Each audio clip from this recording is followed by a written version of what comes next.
Osa 3. ChatGPT, eroon kirjoituskammosta, blogit ja uutiskirjeet. Annetaan vinkkejä blogien ja uutiskirjeiden kirjoittamiseen. Myös siihen, että kuinka tekstiä voidaan parantaa syöttämällä lisää informaatiota. Pohditaan, milloin on fiksumpaa pyytää ChatGPT:tä luomaan runko tekstille ja tehdä teksti itse loppuun, eli milloin se on niin sanotusti ajankäytöllisesti fiksumpaa tehdä itse ja antaa ChatGPT vaan luoda tietynlainen runko.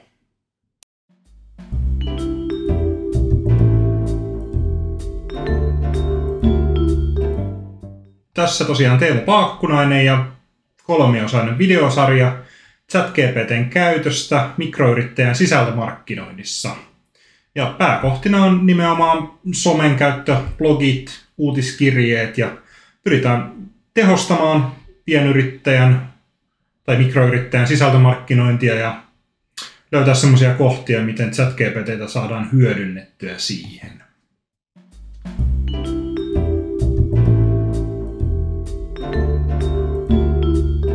Tervetuloa tämän videosarjan kolmanteen ja viimeiseen osaan. Ja tässä osassa käytäisiin läpi, että miten ChatGPT:tä voidaan hyödyntää blogin ja uutiskirjeen kirjoittamisessa mikroyrittäjälle tämäkin. Ja tosiaan jatketaan tuolta viime videossa luodusta keskustelusta ja siitä kyseisestä yrityksestä, niin pysyy linja tuttuna. Eli nyt ollaan täällä keskustelussa, mikä on luotu aikaisemmin. Eli täällä on alkuun pyydetty nämä 15 kysymystä esittämään, niin ollaan saatu syötettyä tästä kyseisestä yrityksestä vähän tietoa tänne ChatGPT:lle. Ja täältä tulikin pitkä liuta kaikenlaisia kysymyksiä, johon täytettiin vastaukset. Keksittiin tämmöinen yritys kuin e-kottikärry, joka myy sähköavusteisia kottikärryjä ja siihen täytettiin sitten tiedot. Ja tähän tulikin sitten lisää kysymyksiä vielä näihin vastauksiin ja niihin täytettiin tiedot tähän ja sieltä tulikin sitten tämä tällainen suunnitelma liittyen tähän yritykseen ja sen markkinointiin ja sitten voidaankin mennä yli näistä aikaisemmin tehdyistä kohdista. Sitten voitaisiin siirtyä tähän blogipostauksen tekemiseen ja voidaan itse asiassa kokeilla, että millaisia blogi-ideoita ChatGPT keksisi tälle kyseiselle yritykselle. Eli otetaan tähän vaikka, että keksi 5 blogipostauksen aihetta tälle kyseiselle yritykselle. Ja katsotaan, mitä sieltä tulee sitten vastaukseksi. No niin, ja täältä on sitten saatu nämä aiheet ChatGPT:n kirjoittamana. Ja täällä löytyy tämmöisiä, kuinka sähkökäyttöiset kottikärryt muuttavat rakennusalan dynamiikkaa. Voitaisiin tarkastella, kuinka nämä innovatiiviset työkalut vähentävät fyysistä rasitusta. Ihan hyvä idea. Lisäävät tuottavuutta ja voivat jopa auttaa vähentämään työpaikkojen tapaturmia. Ihan hyviä tämmöisiä ideoita tuossa ensimmäisessä. Sitten tämä ergonomian merkitys työkaluissa. E-kottikärryn suunnittelufilosofia. Ihan toteuttamiskelpoinen olisi tämäkin. Sitten tietysti tämä ekologisuus. No tämän kottikärryn kohdalla se nyt varmaankin johtuu siitä, kun sitä on itse ehkä kirjoittanut silloin alun perin, että se olisi jotenkin ekologinen tämä e-kottikärry, mutta tämä nyt taas ei välttämättä ihan tässä kohtaa ole hirveän hyvä. Sitten tämmöinen case study, kuinka e-kottikärry auttoi rakennusyritystä tehostamaan toimintaansa. Todennäköisesti tämmöisen tuotteen kohdalla niin se tehostaisikin toimintaa, joten tämmöinenkin olisi ihan hyvä niin myyntiä ajatellen. Saisi vähän tuotua niin todellisen tämmöisen tapauksen, missä tämä kyseinen tuote on toiminut. Sitten viimeisenä on tämä tulevaisuuden työkalut, mitä voimme odottaa seuraavaksi sähköavusteisen kottikärryjen alalla. Vähän pohditaan, mihin sähköavusteisten kottikärryjen teknologia on menossa ja miltä tämä koko ala saattaa näyttää lähitulevaisuudessa. Ja sitten on vielä asiantuntijahaastatteluja ja spekulatiivisia arvioita teknologian kehityssuunnista. Ja tietysti näiden kohdalla niin tietysti täytyy miettiä, että jos olisi aito yritys, niin todennäköisesti olisi hyvinkin helppo valita, että mikä niin puhuttelisi eniten sitä oikeaa yritystä. Mutta niin tässä kohtaa esimerkiksi tämä vitonen kuulostaa sen verran mielenkiintoiselta luettavalta, niin katsotaan mitä tämä niin kirjoittaa sitten, jos pyydetään, että tee blogikirjoitus aiheesta numero 5. Ja no voidaan kokeilla, mitä siitä tulee ihan tällaisena, että ei pyydetä mitään niin kuin muutoksia siihen vielä. Sitten meillä olisikin täällä blogiteksti valmiina. Ja lopputulos olikin yllättävän pitkä. Monesti se saattaa olla, että tulee aika lyhyt. Se, minkä on itse huomannut, että käyttäessä tämmöisistä kappaleista tulee aika lyhyitä. Eli yleensä tykkään itse ehkä pyytää, että teet tästä vähän pidempi. Ja tästä. Tämä tuntuu olevan se peruspituus, mitä se käyttää niin kuin defaulttina, että voisi ehkä kirjoittaa tässä kohtaa, kun pyytää kirjoittamaan blogikirjoituksen, niin voisi pyytää, että nämä kappaleet olisi jotain X-mittaisia, että en nyt osaa tästä nyt näe, että kuinka pitkiä nämä kappaleet on, niin, mutta kuitenkin. Täällä on lähdetty ihan niin kuin kertomaan näistä sähköavusteisista kottikärryistä, ja tämäkin on ihan mielenkiintoinen, että ajattelee integroituja järjestelmiä, jotka valvovat kuormituksen painoa ja ehdottavat optimaalista nopeutta tai reittiä maastoon. Voimme odottaa lisääntyvää älykkyyttä ja adaptiivisia ominaisuuksia, jotka tekevät kottikärrystä entistä intuitiivisempia käyttää. Eli tämä on ihan mielenkiintoinen ajatus kyllä tässä kohti. Ja sitten täällä mennään eteenpäin kestävyydestä ja elinkaaresta. Ja tämä ergonomia tuntuu olevan semmoinen aihealue, mitä tässä tapauksessa niin ChatGPT tykkää käyttää. Itse en missään kohti niihin kysymyksiin kirjoittanut mitään tuosta ergonomiasta, mutta ChatGPT nyt on päättänyt, että se on näissä sähköavusteisissa kottikärryissä hyvinkin tärkeä osuus, ja miksi ei olisi.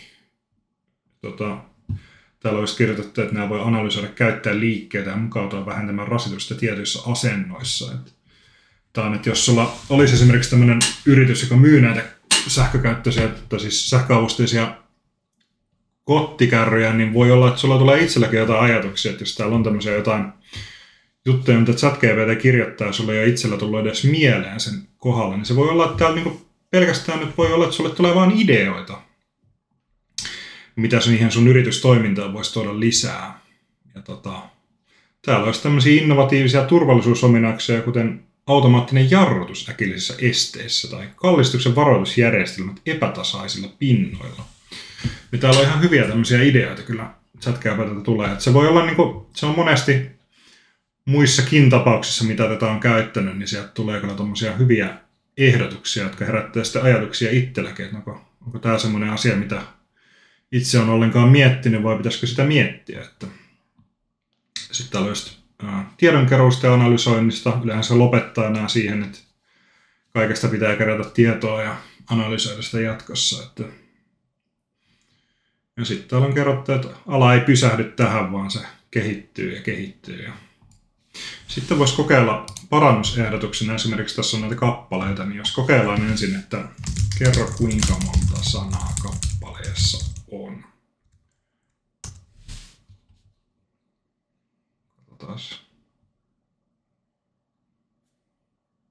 No niin, tämmönenhän sieltä sitten tulikin vastaukseksi, eli ei pysty laskemaan, että kuinka monta sanaa kappaleessa on. No jos kokeillaan sitten, se välttämättä, siinä on semmoinenkin, että jos ne kirjoittaa, että kerro tai tee pidempi kappaleesta numero 1, koska näitä on numeroituna, niin se ei välttämättä ymmärrä, mikä näistä on kappale 1. Niin kokeillaan, tai voidaan kokeilla, että kappaleesta numero 1 2 kertaa pidempi.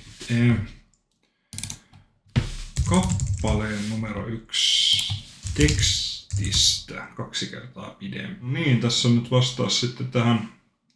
Tee kappaleen numero 1 tekstistä 2 kertaa pidempi, niin en nyt ole ihan varma, että mitä se nyt teki, että tuntuu, että se ei ole tämä, tai eikä se ole tämä, vaan tuntuu, että se nyt teki oikeastaan koko tämän aikaisemman blogin ilman väliotsikoita, että täällä jos puhutaan vähän siitä ergonomiasta ja vähän logistisista haasteista ja ties mistä, niin tuntuu, että kyllä jos kokeilee sillä tavalla, että ottaa tämän Tee tämän kappaleen tekstistä 2 kertaa pidempi. Okei, no niin. Nyt tapahtuukin sitten jotain aivan erikoista, mitä en olekaan nyt sitten aikaisemmin nähnyt. Eli tämä ei tunnista tätä kappaletta ja osaa laajentaa sitä, vaan se tekee jotain aivan omaa, niin kuin tässä aikaisemminkin nähtiin. Ja täällä jostain syystä nyt on saatu koko ChatGPT aivan solmuun, koska täällähän tulee ihan kieliäkin, että jostain syystä täällä menee jo englanniksi tämä vähän tämmöiseksi Finglish-tyyppiseksi tekstiksi menee tämä koko toiminta, niin jos kokeilee sillä tavalla, että ottaa tämän tekstin näin ja sitten laittaa tämän näin ja sitten laajenna tätä tekstiä. No niin, ja tässä nähdään nyt sitten taas, että tekstissä tulee todella pitkä. Eli tämä nyt menisi vähän todella pitkäksi tämä koko blogi tekemällä sen näin. Eli voidaan taas kokeilla, eli otetaan tämä täältä, tämä alkuperäinen, ja mä katson sen nyt Wordissä erikseen, tässä on 39 sanaa, eli laitan tätä tekstiä vaikka 60 sanaa pitkäksi. Ja katsotaan, tuleeko sieltä toivottu lopputulos. Ja näin vihdoin ja viimein saatiin todennäköisesti, en nyt tarkista sitä, mutta silmämääräisesti näyttää, että tässä olisi justiin se 60 sanaa ja tälleen saadaan tehty niin sopivan pituisia pätkiä. Täytyy vähän vaan tarkistaa, että mikä se sanamäärä on. Että täältähän voisi tietysti lähteä liikenteeseen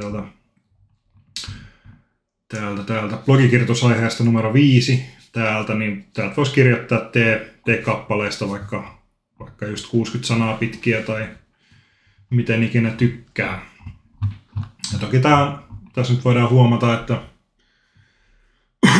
se jatkaa sitä ihan miten itse tykkää, että aidan yrityksen kohdalla, niin tässä voisi tietysti ajatella, että jos sulla olisi se oikea yritys, niin pyytäisit tekemään sitä jostain tietystä asiasta kirjoittamaan vaikka lisää. Että tähän voisi kirjoittaa, että laajennat tätä tekstiä 60 sanaa pitkäksi ja sitten se, mitä sä haluat, että siinä niin se, mitä se laajentaa siihen, että mitä se pitäisi sisällään se teksti, että se ei vaan keksi, koska kyllä se osaa kirjoittaa sen 60 sanaa, mutta se ei sitä tiedä, mitä sä haluat, jos et sä kerro sitä erikseen. Niin sitten voidaan ottaa vaikka, että kirjoita aikaisempi blogiteksti uudelleen, mutta ota huomioon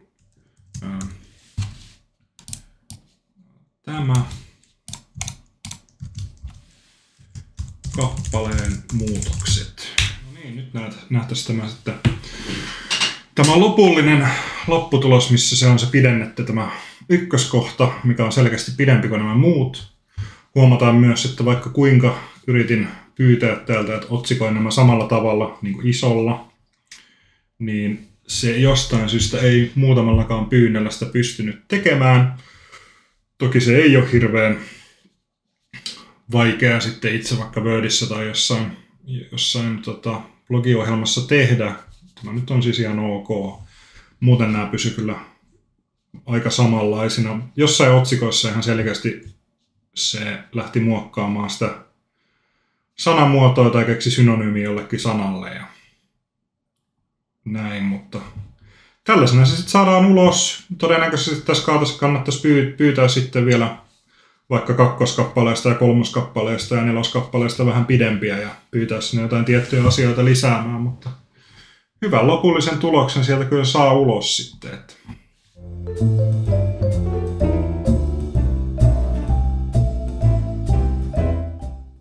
No niin, ja seuraavaksi voidaan mennä uutiskirjeen pariin, eli mä kirjoittelin tähän valmiiksi vähän tekstiä, mitä siinä voisi olla, niin pystyy varmuudella näkemään, että se huomioi kaikki pyynnöt.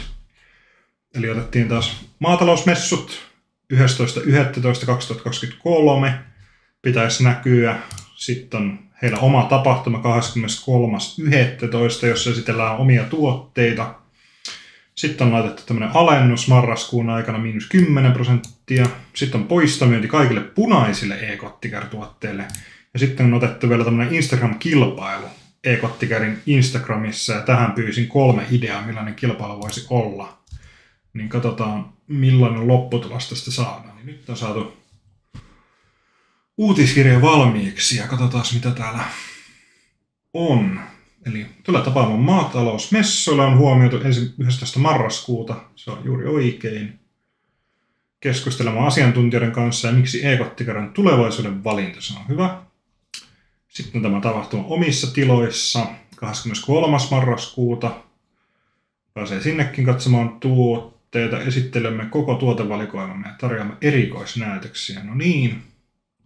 Sitten on tämä marraskuun erikoistarjous, minkä pyysin 10% alennusta. On aika päivittää työkaluja ja säästää samalla. Siinä on ihan ok tommonen teksti. Sitten on nämä punaiset kottikärit poistohintaan. Se on huomioitu. Sitten on tämä Instagram-kilpailu. Tässä se näköjään laittaa nämä tälleen A, B ja C.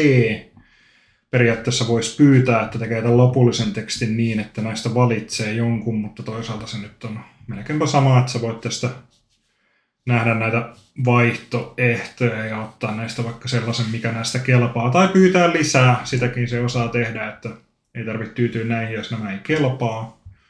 Mutta täällä on justiinsa tämmöisiä aika perus ja kuva käyttäessäsi e-kottikerin-tuotetta ja kerro, miksi rakastat sitä. Parhaat tarinat ja kuvat palkitaan. Sitten on arvaa kuorma. Me julkaisimme kuvan e-kottikerin kuormasta. Sinun tehtäväsi on arvata, kuinka paljon se painaa. Aika hyvä. Aika hyvä. Ja sitten suunnittele oma e-kottikär. Oletko luova? Näytä meille suunnittelemasi unelmiesi sähköavusteinen kottikär. Parhaat designit voivat jopa inspiroida tulevia mallejamme ja tietenkin voittajat palkitaan. Aika hyviä. Sitten on tehnyt ihan niin kuin valmiiksi tämän lopun, että ihan tämän, minkä näköiseksi se täytyisi tulla, että täällä on tämmöinen perusuutiskirjeen lopussa somet on täällä, sitten on tämä verkkosivu ja sitten on vielä laitettu tämä, että jos haluaa peruuttaa uutiskirjaa, niin sekin on tehty tänne. Tänne voisi sitten laittaa vaikka johonkin MailChimpiin tai johonkin muuhun uutiskirjaohjelmaan ja tehdä siellä loppuun, mutta ihan niin kuin kaikin puolin hyvä. Ei kovin pitkä, tämmöinen, että ihminen jaksaa tämän lukea. Tästä vitoskohdasta valitsee näistä yhden, ei tietenkään mielellään 3, ja tietysti jos haluaa, niin miksipä ei. Se alkaa olemaan sitten siinä tämä videosarja, ja toivottavasti tästä jotain vinkkejä tuli, kuinka ChatGPT:tä saadaan hyödynnettyä markkinoinnissa ja sisältömarkkinoinnissa, ja miten sillä sitten lähteä omaa sisältömarkkinointia parantamaan, mutta kyllä vahvasti suosittelen, että ottaa ChatGPT:n käyttöön ja lähtee kokeilemaan ihan rohkeasti, että millaisia ideoita, ajatuksia, jopa valmiita somepostauksia tai uutiskirjeitä tai blogia sieltä saadaan, että ihan varmasti löytyy monellekin pienyrittäjälle niin apuväline tuosta, että ei tarvitse itse kaikkea tehdä ja ei tarvitse itse keksiä koko ajan, että mitä sitä voisi tehdä. Täältä löytyy kuitenkin tämmöinen hyvä ohjelma, miltä saa sitten apua ja voi pyytää tosiaan vaikka vaan vinkkejä, että sitä nyt ei käyty tässä läpi, että mitä jos pyytää vaan vinkkejä, että aika paljon yritettiin näyttää tuommoisia valmiita lopputuloksia, mitä sieltä voidaan saada aikaan. Mutta eiköhän tästä nyt monelle löydy sitten apua, että ei muuta kuin kiitoksia, kun olet jaksanut katsoa tänne asti ja palataan.